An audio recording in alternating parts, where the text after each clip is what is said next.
Hey YouTube! Today I'm going to give you a quick video tutorial on how to replace your front brakes and rotors, as well as do a brake fluid flush on a 2007 or equivalent generation Nissan Versa hatchback.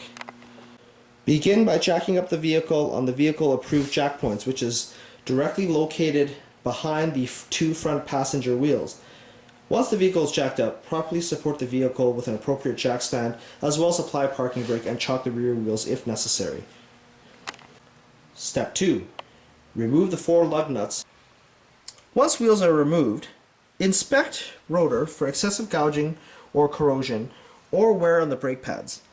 On this particular vehicle, my brakes are worn to the point where the pads are fully spent to brake effectively, and my rotors have recently developed a warp as well upon braking, so I will end up replacing those as well.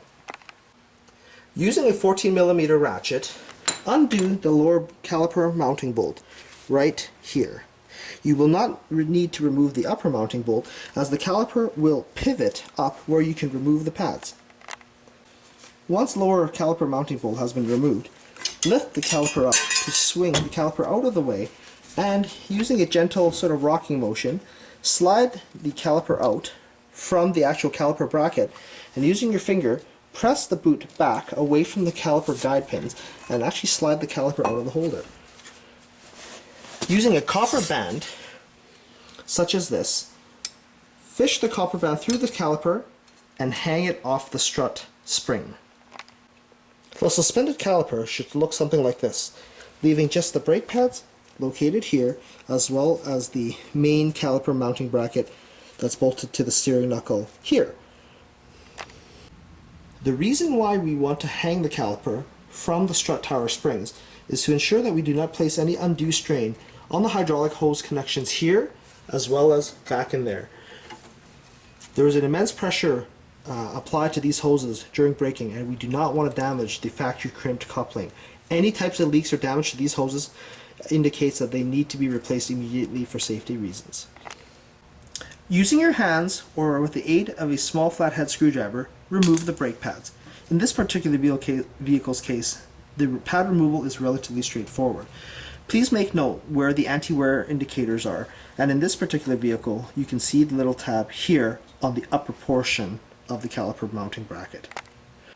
Using a 17mm socket, remove the caliper mounting bracket bolts that are located directly behind the rotor assembly.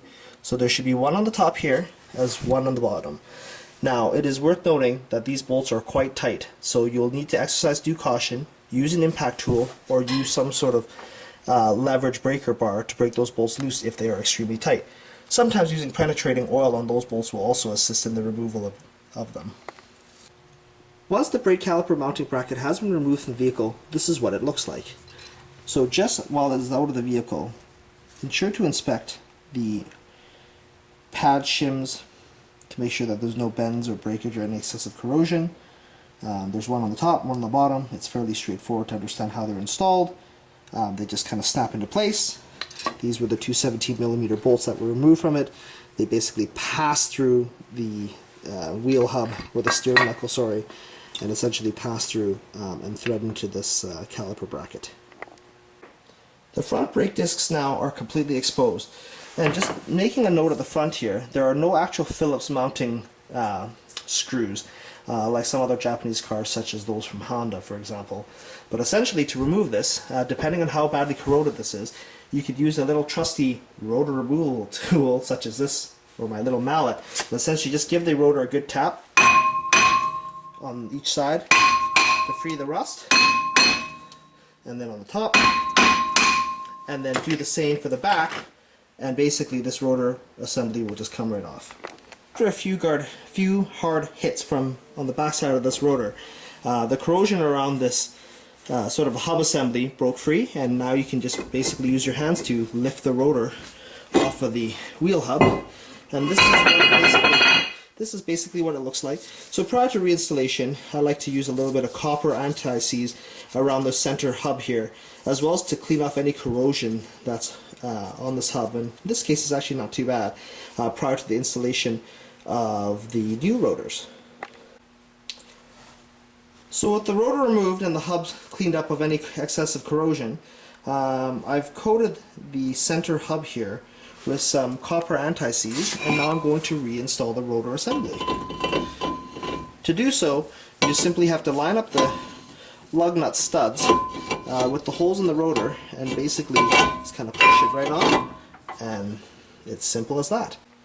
The next step is to reinstall the caliper mounting bracket. So very much like the center hub earlier, I'm going to coat those two bolts there with some anti-seize. So this is what a bolt looks like with some anti-seize on it. As you can tell, I just kind of put a gob on the end of it, permitted that the threads are clean and free of any dirt and grime. Upon completion of remounting the bracket, I made sure that everything was lined up nice and evenly, and of course I screwed in the top mounting bolt bracket as well as the lower one. Sort of I spaced out the tightening from top to bottom to top to bottom until they were fully tightened. So what I'm going to do here is just give the rotor a quick rinse with some brake cleaning solution, just to remove any excess oils off of the rotor.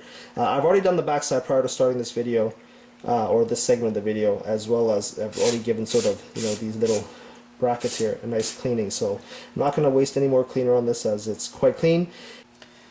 So the pads I'm going to reinstall in this vehicle are essentially an OEM replacement, in fact maybe an upgrade over OEM. These are actually the Wagner Thermal Quiet series of brake pads, and they're made out of some type of semi-metallic, you know, ceramic organic material, which supposedly is supposed to give you better braking performance as well as be super quiet, unlike some inexpensive sort of economy pads that have a tendency to create a lot of dust as well as braking noise. So, you know, some of you guys are probably wondering, well, how the heck do I know on my brake pads which ones to use and in what direction should the anti-squeal sort of tab or little tang here on the end go? And sort of as a rule of thumb that I always suggest is basically taking a look at your rotor. When you're driving forward, which is the rotor will be turning clockwise, you want the anti-squeal tang to contact the rotor at the first point of entry into the caliper body. So basically, since the rotor is rotating clockwise and essentially going into the caliper this way, then therefore the anti-squeal tangs must be in this orientation up here. So that means on this particular caliper, I'm going to select this pad here as well as this pad. And basically, if you can imagine here that how this caliper bracket is set up and the rotation of the rotor relative to the caliper bracket housing, that the anti-squeal tangs located on each side here would be at the point of rotor entry, which be in this manner. So basically that's how we're going to install these.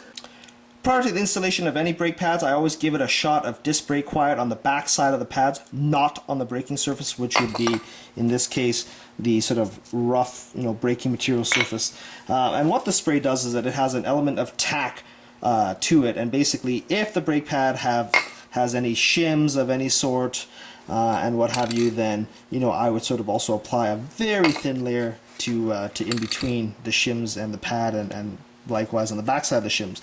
So in this case there are no shims that I need to reinstall, so I'm just going to take the spray and just gently or very lightly apply an extremely thin film to the back side of these pads, and I'm going to let it dry for a couple minutes until they get really sticky, and then install them. So the whole purpose of the disc brake quiet spray is to basically just prevent the brake pads from chattering inside the caliper housing. Now that's really an optional spray if you'd like to apply it. Some people don't bother with it. They say it's highly unnecessary and it attracts a lot of dirt. I've used it for the last 19 years with no ill effect, and I don't think I've ever had a high quality brake pad or a genuine factory brake pad ever make noise on me, whether I use the spray or not. But you know what, I've been taught to do it this way, so this is how I'm going to do it. It's been about 5 minutes. It's definitely sticky to the touch, so these are ready to install. So prior to the installation of the pads, one thing I had failed to mention, and this is a real crucial step, is to push this piston right here back into its bore, so that when you try to reinstall this caliper, that it'll be able to clear the new brake pads. So the reason why this comes out is essentially to displace the wear on the brake pads, and this the cylinder bore body begins to fill up with brake fluid and progressively fills with brake fluid to compensate for the wear on the pads. To retract a front disc brake piston, we're going to use a simpleton tool called a C-clamp. And basically how a C-clamp is going to work is that we're going to basically put this clamp against the backside of the brake caliper piston body and screw this end of the C-clamp into this bore, and basically what that's going to do is it's going to squish this bore back into the caliper body. This is what a fully compressed caliper bore looks like. So as you can tell, the surface of this bore is essentially flush with that of the caliper body. In this particular vehicle's case, it was very minimal effort required to turn the C-clamp to push this bore back in. But on certain vehicles, if this is beginning to wear and seize up, or there's something wrong with it, you'll begin to see brake fluid seeping out from this rubber seal, or it's really difficult to push back in, indicating that there could be signs of trouble inside the caliper bore inside here. But in my particular case, it all went in nice and smooth, so we'll remove the C-clamp and install the brake pads. So prior to the reinstallation of the brake pads, we also need to reinstall this upper portion, or this upper pin of the caliper assembly onto its bracket that we removed earlier. But prior to doing so, we want to use a paper towel to clean this guide pin up, or that slide pin. And using a product called the Ultra Disc Brake Caliper Lube, synthetic lubricant, we want to just lightly coat this guide pin as well as this lower guide pin that you can actually just kind of pull out here, if you can see it, by kind of wiggling the rubber boot and pulling it out of its bore. We want to lubricate this with that little bit of grease just to ensure that no corrosion builds up, as well as allowing these slide pins, which essentially move with the brakes in and out of the caliper mounting bracket smoothly. A lot of times these pins will get all corroded up and then basically cause the braking pressure as well as the release pressure, or I guess the action, because there's two of them, to not be in unison, which causes all sorts of funky brake chatter and funny behaviors. So if we lube up these, clean these and lube them up really good, and then reinstall them properly on the lower and upper portion of the caliper mounting bracket, then it leads to a much smoother braking experience. So if you can see here in my video, I've applied a very, very light coating of that grease onto this pin. So all I've done now is just unhooked my little strap and brought my caliper back down, and then just sort of manipulated that pin back into that hole. Make note that there's a rubber boot covering both the upper and lower pins, and make sure that the pin is absolutely not exposed in any areas. If those boots are torn, it will allow water and debris to get into the caliper mounting bracket bore, which will end up causing internal corrosion on this portion of the brake calipers, rendering them less effective as time progresses. So here I'm trying to reinstall the brake pads, and this is kind of tricky on the Versa. Basically on the upper portion of the mounting bracket, there's this little sort of securing tang that needs to be sort of looped into the anti-squeal tab and then pressed in. So you're going to have to use both hands to basically press this in so that the brake pad is essentially held in like this on both sides. And then what you're going to do is that you're going to swing this caliper down and over so it holds everything in place, and then reinstall that lower 14mm caliper holding screw. This is what everything looks like when it's completely installed properly. So you can see the little sort of securing tab here is pushed into the anti-squeal tang hole. If you can sort of see it there, and it's kind of tucked in. The other side is done so as well. I don't really know if you can see that properly, but there's a little tang there, and that's all sort of tied in properly. And basically the next step here is to bleed this caliper of any air that may have potentially gone in between the caliper piston bore and the bore itself, the one that we use a C-clamp to push through. So basically what that entails is us removing this bleeder cap right here, attaching a clear tubing into a little container of brake fluid, and using a 10mm wrench, opening this up to release this brake fluid.